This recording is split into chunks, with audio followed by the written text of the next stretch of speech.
Today, we're going to talk about simplicity and how one small shift can unlock massive growth for your business. Most of us think growth comes from adding the next thing. It's more tools, more meetings, more strategy. Complexity feels like progress. But the truth, the biggest wins often come from removing steps, not adding them. Subtraction scales faster than addition. Amazon built an empire by removing a single click, and research proved that spending jumped 28% after people started using it. So it made me think, what similar moves can we make in our small businesses to get quick financial wins? So in this video, I'm going to show you how the same principle, fewer steps, less friction, can transform your business finances. We're going to talk about 6 cash moves and 4 profit moves. So let's jump right in. In the early days of the internet, buying something online was painful. Every checkout felt like airport security. Pulling the wallet out, taking off your belt, pulling all the things from your pocket, potentially filling out the forms. Whatever you did, if you missed a step, you'd be sent back or you'd be waiting.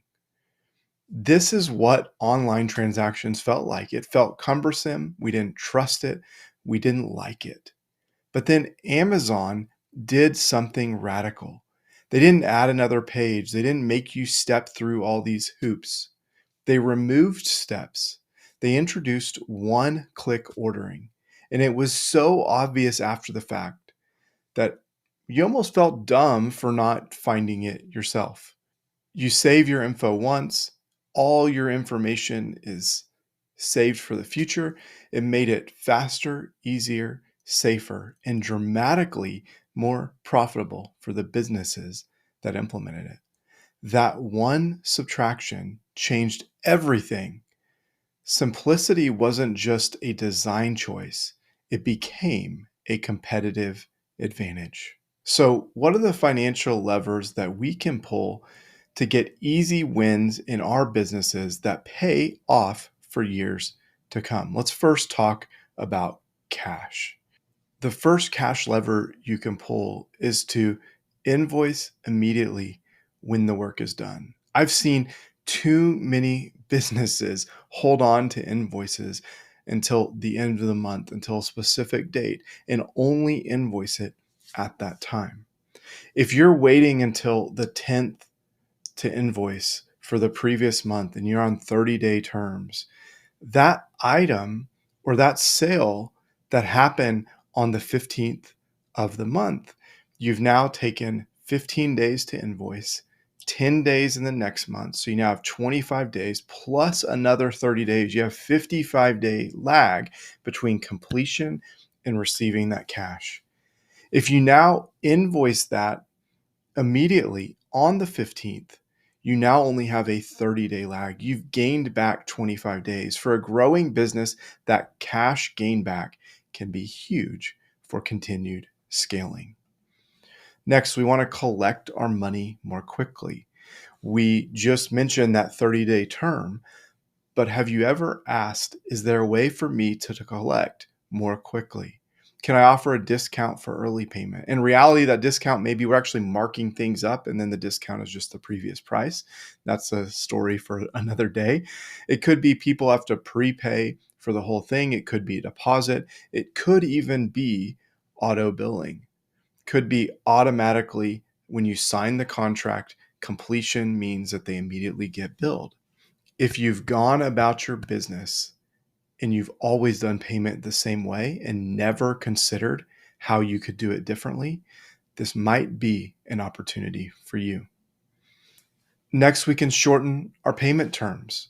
Sometimes we have net 45 with some, net 15 with others, net 30 with others. Often, we don't even think about where we can pull these levers. I've been in businesses and seen businesses that had their biggest client on the longest payment terms, and they were having cash flow issues. These cash flow issues meant that as they continued to grow with that client, they felt more and more cash pain along the way.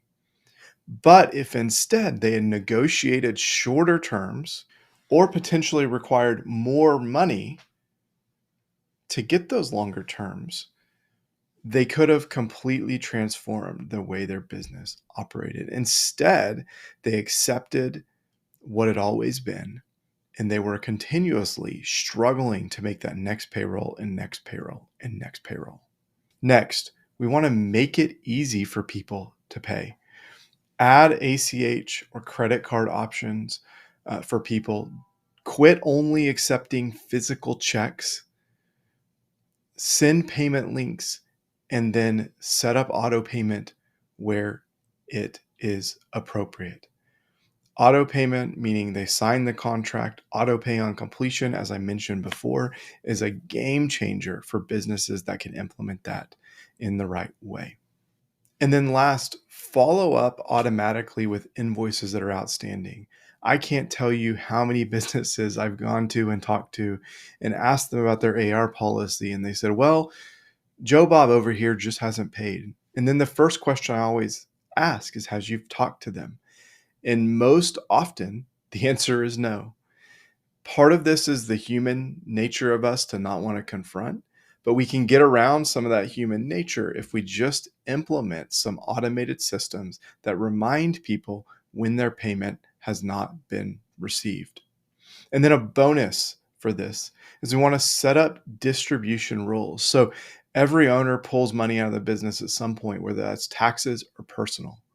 We want to set those rules up in advance so that we don't accidentally spend cash that we don't have because it should have been committed to this distribution down the line. You may be saying, Kurtis, this isn't more cash coming in, but the reality is the uncertainty that comes with some of these distributions. The temptation to drain your cash often puts the business in a bad spot and makes it feel more precarious than it actually is. So these distribution rules can really transform the owner's relationship with the business in a way that most don't even realize.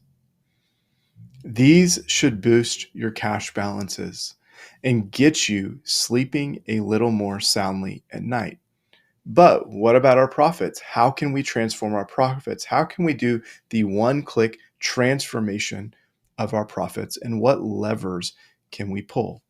First, we can kill our low margin work. Cut customers, products, and services that look busy but don't create much margin. We all know what these are inherently, but we hang on to them because they're what we did in the past. We're fearful of what getting rid of them can mean. But the reality is these low margin, high maintenance jobs are often stopping us from pursuing the more high margin opportunities that could be available to us. I'll acknowledge, even for me, I'm preaching this. I've sold this to people and companies, and I deal with this same thing as well. Struggle to let go of that past because I'm worried about what it's going to mean for the business. Next, we can raise prices. People hate to hear this, but new customers especially don't often know what your old prices were. So raise your prices. That's the easiest thing. If you don't want to raise them across the board, maybe test it with maybe those more difficult low margin clients. Maybe say, we're going to raise those prices. If we lose them, we're fine losing them.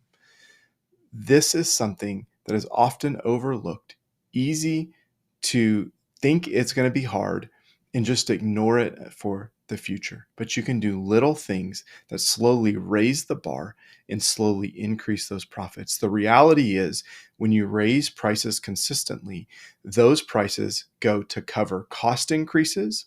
But if you raise prices appropriately, what they're actually doing is they're all dropping down to your profit. So think of it in that terms of every dollar you raise prices is an extra dollar of profit that you're going to receive. Next, we want to eliminate drip expenses. I've seen so many subscriptions that weren't used for years that were still getting charged because businesses did not review their numbers. Go through your transaction reports, go through your bank statements, your credit card statements at least a couple of times a year and cancel all your unused subscriptions. Make sure that the seats that you have are being used and that you're not paying for more than you need as well. This vendor bloat is real. And much like we talked about with raising prices, this dollar saved in subscriptions is an extra dollar into your profits. So think about it like someone is taking money out of your pocket and giving it to that vendor. That money is rightfully yours, and you should fight for that money. And then last, we want to lock in our vendor terms. So this could mean we negotiate longer terms, right? So if we have a pay when paid scenario with a customer, we get the vendor to agree with the same scenario. If we have short terms, we look for ways to extend those terms. If we're buying in high volumes, look for ways to increase those volume discounts and look for ways to lock in multi-year pricing when it is possible. Big changes don't always require big efforts. Sometimes the most radical thing you do is take out one step after another after another. Amazon didn't invent a new technology. They subtracted a step, they subtracted a form. You don't need a new strategy binder. You don't need to reinvent the wheel. You need fewer steps between you, your cash, and fewer leaks between your revenue and bottom line to increase those profits. So let me ask you, what is the one click move that you can make in your business? I love if you could share it in the comments, and thank you for watching.